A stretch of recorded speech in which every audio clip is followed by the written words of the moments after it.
More than 3,400 people were on board the Monarch of the Seas when a toxic gas leak in the engine room killed 3 crew members and injured 19 others. The Royal Caribbean ship had just docked in San Pedro after a trip to Mexico over Labor Day weekend 2005. The smell of rotten eggs so many had complained about was really deadly hydrogen sulfide, according to new Coast Guard records. I know we smelled it the first night.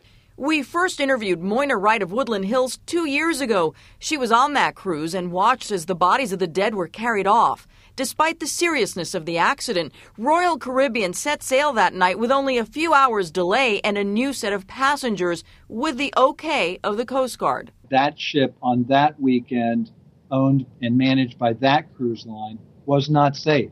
Maritime attorney Jack Hickey of Miami is suing Royal Caribbean on behalf of the ship's staff captain, who claims he was injured in the accident. It looks like they were putting profits over people in this instance. According to this Coast Guard investigation, there were holes in these engine room pipes for 2 years before the deadly accident.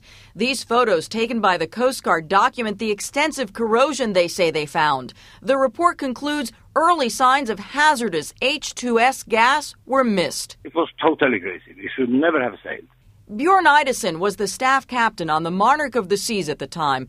He says he saw the holes in the engine room pipes and claims despite the patches that were applied, he felt the ship was unsafe and he warned his superiors.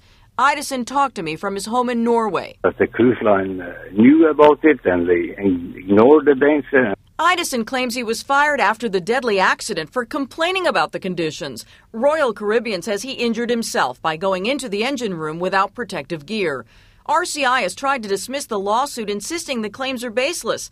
But according to this new court ruling, the captain can try and get punitive damages from Royal Caribbean because Idison has presented enough evidence. We were never told that there was a significant problem on that ship. The judge wrote, Royal Caribbean's actions demonstrated a gross indifference to the life and health of not only the plaintiff, but the other passengers on board the Monarch of the Seas when it continued to cruise with measures that allowed poison gas exposure to its passengers. We had over 3,000 people on board, women and children, and I couldn't believe it. It was a nightmare, really.